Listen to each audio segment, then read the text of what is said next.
I'm 7 weeks into a 5-month journey to discover 80 of the world's greatest cultural treasures. Ahead of me lie the oriental delights of Japan and China. They are two of the most important civilizations in history, and I want to find out if their ancient traditions and mysteries have survived into the modern technical age.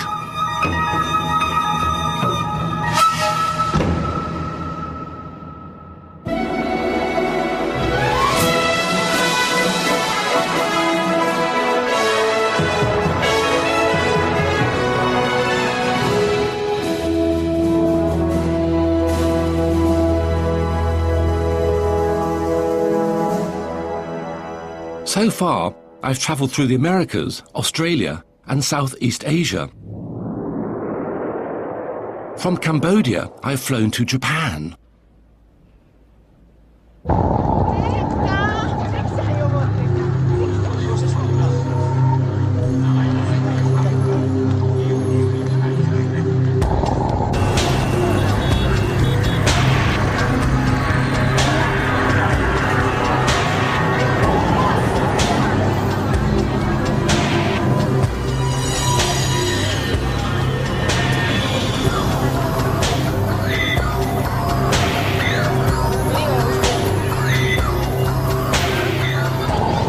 I'm in Tokyo, one of the most modern and vibrant cities in the world.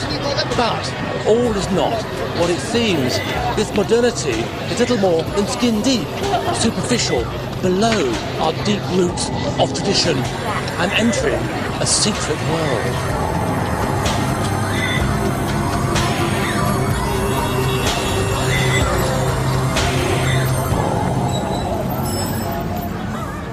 My first treasure in Japan is ancient, yet is still made today. It's to be found in ordinary-looking factory buildings like this one near Tokyo. It's one of Japan's most mystical objects, a deadly weapon and a sacred work of art.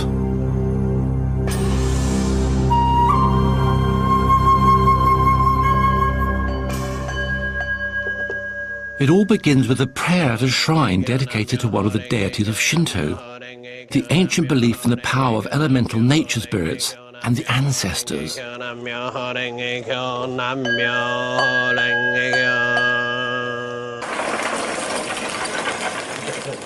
だいたいこれから温度は1300度まであるんです。That I understood temperature is 1300. Very hot, very hot, very hot. The sword is made of two different types of steel. Hard on the outside, so it can have a razor-sharp edge, and soft on the inside, so it's flexible and doesn't shatter in combat.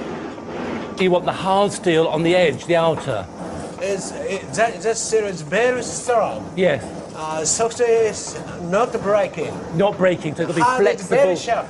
You want both things, don't you? Both Soft and we hard. Have, yes, both we have Japanese sword. Yeah. Okay.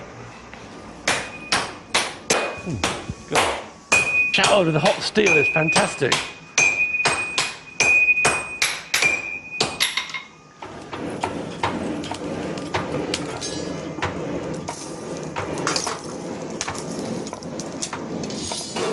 Okay.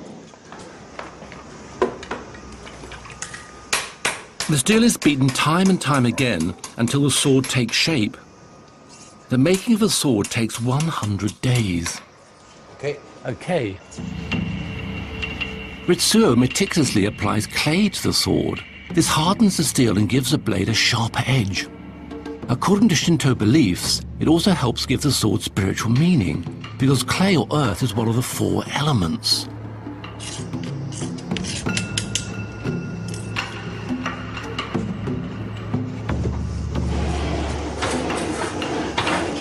So the steel covered with clay is being heated in the forge, the colour being watched, and this will now be plunged into water. This is all part, I say, of the process of giving it its razor edge. If the next stage is botched, all will be wasted. Timing is crucial. Ritsuo is waiting until the sword is the colour of the moon in August. One chance only. One chance only. Okay. One chance. Not 2 times. critical moment, this. This is where the sword makes it or doesn't make it, right or wrong. All the work wasted, in which case broken down, start again, or one gets a piece of perfection. Soon I go. Okay, wow.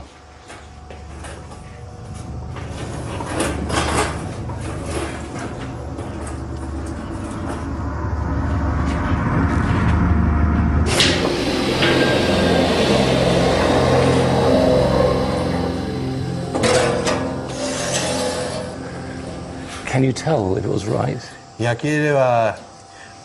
Perhaps success. Perhaps success. Oh, okay. Congratulations. Thank you.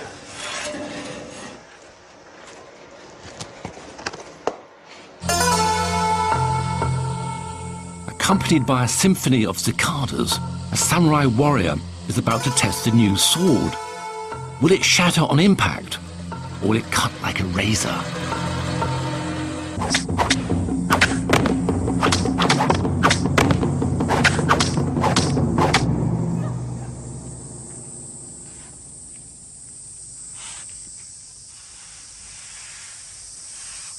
No, samurai is going to cut a bamboo, which is the toughest test yet. Hard. This is where we see what the blade's made of. Cutting bamboo is apparently the next best thing to slicing human flesh.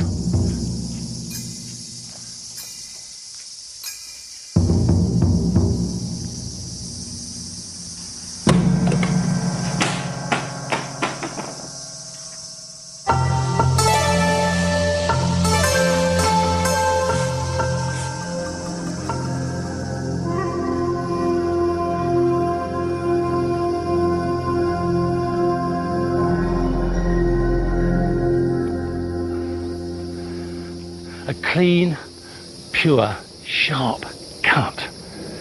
And to cut bamboo like this takes force and sharpness.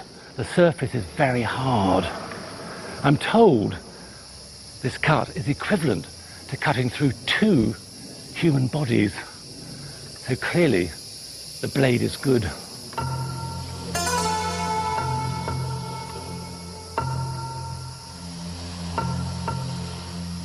An incredible object. Here we see a lotus, which is emblematic, of course, of Buddha. And here, a dragon.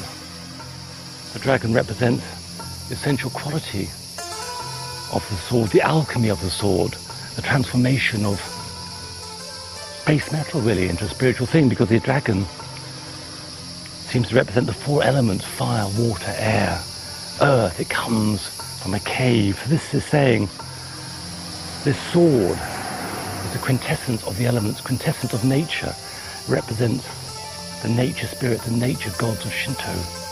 I'm holding in my hand the soul of Japan.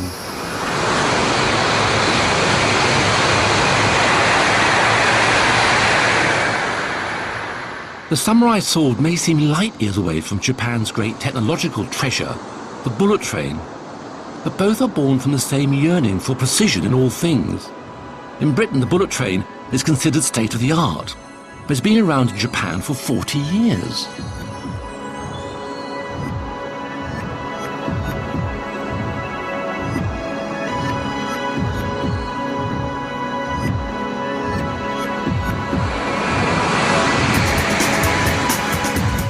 It's exhilarating as I head for my next destination at speeds of over 180 miles an hour.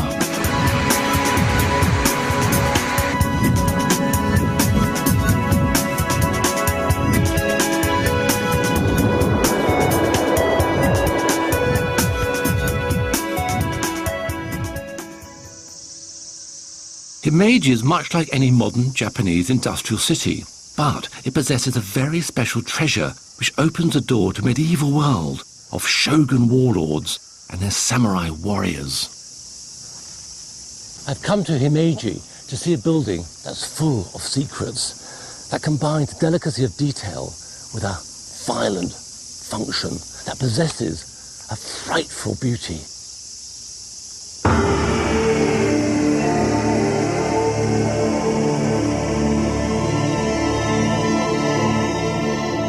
Meiji Castle is one of the most beautiful castles in the world. It was rebuilt more than 400 years ago.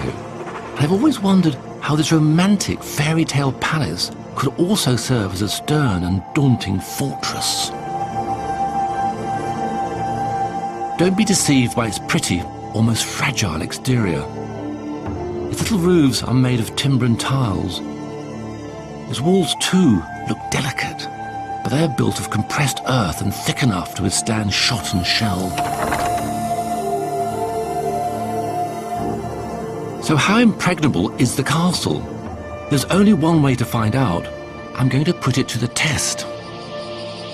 Oh, now this is splendid defence in depth. I've got through the outer defences, the outer walls of the castle, the outer moat system, through this great fortified gate into the castle proper. I guess this is the way. Ah, yes. Again, typical. Attackers would get through this gate and be confronted not by another gate, but by a wall of loopholes. Here they'd be confused here, because the path divides this way or that way. Where do they go? Confusion is death, of course, because it's time-consuming. One goes up. Ah, fantastic. All the time under attack. Oh. So, I've now reached, in a sense, the heart of the castle, the great tower. So if I try to clamber up here, which I might be able to do, possibly, I then discover from that slit a frightful cascade of filthy material, probably boiling oil, which is the contents of the latrine, almost worse, really. Now, I don't know what's in store for me now. Waiting for the attacker here. Oh, I see. I'm being enticed forward. All seems well. Ah! Loopholes there. Inwards. Crikey. Here one has to bow down off what one's back, really, to get through. That's humiliating, of course, to bow to your enemy. It also makes you very vulnerable. You've got to bow through and fight through here with missiles and everything. Oh dear. Oh. Well, this is it really. I've made it to the wall surrounding the main tower. To the last of my great gates. Incredible. Clad in metal. I suppose to prevent people trying to burn their way in. Timber protected. So, I'm in. Well, inside, but this is another world, really. It's dark, confusing, more frightening, more sinister.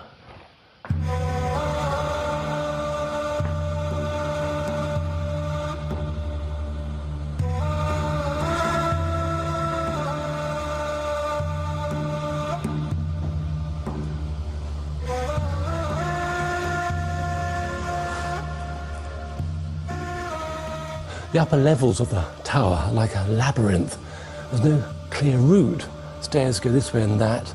The passageways meander. The attacker would be entirely baffled by the place.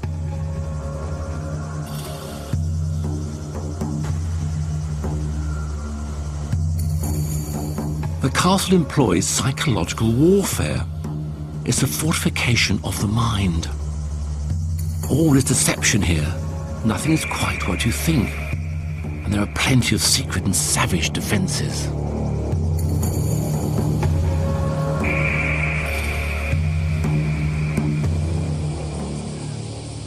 I'm standing on the top floor of the main tower of the castle, and from here I can see the castle's defensive system.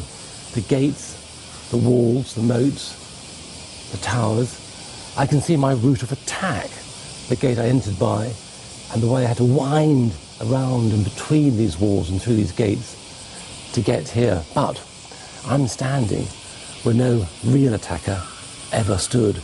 This castle was never taken by storm. Indeed, it was never besieged, never attacked. Now that may seem odd and that all of this was a waste of time and money, but not at all. The point is, it was a deterrent. The fact the castle looked so strong stopped people even attempting to attack it, and that's the great secret of success for castles, really. They shouldn't be attacked.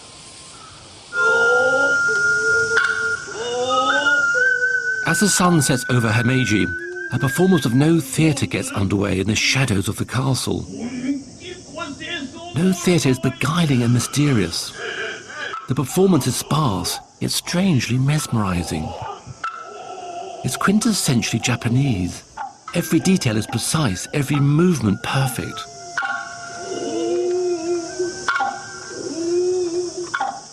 The highly trained actors are known officially as living treasures.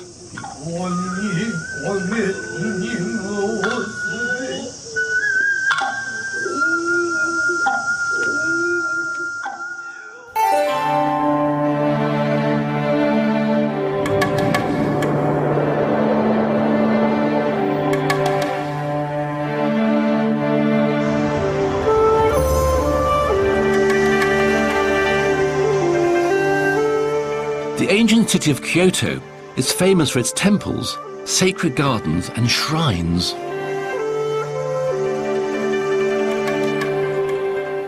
Japanese gardens are the stuff of romance. With their quaint bridges, soothing ponds and picturesque temples, it's like walking into a traditional painting. Japanese-style garden buildings were immensely popular in 18th century Britain.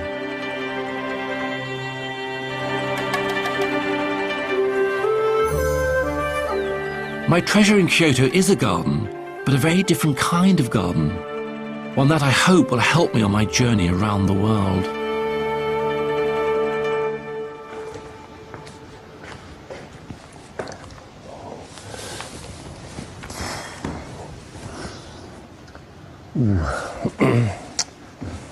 Well, I'm into the 7th week of this world tour, and it's just gone 6:30 in the morning. I've come to the Oranji Temple in Kyoto, famous for its early 16th century Zen Buddhist garden. The garden is a tool for meditation, a means of enlightenment.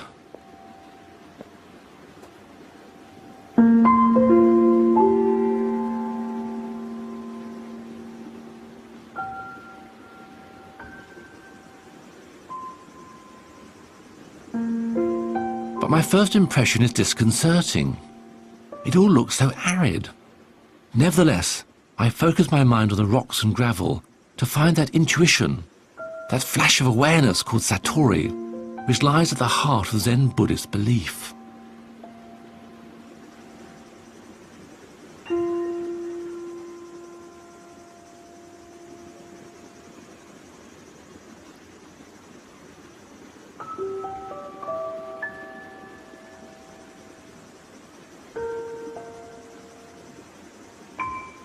The mind wants to make this look like something else, analogy. You want to make it look like a landscape. These are islands. The gravel's the sea, raked to look like waves.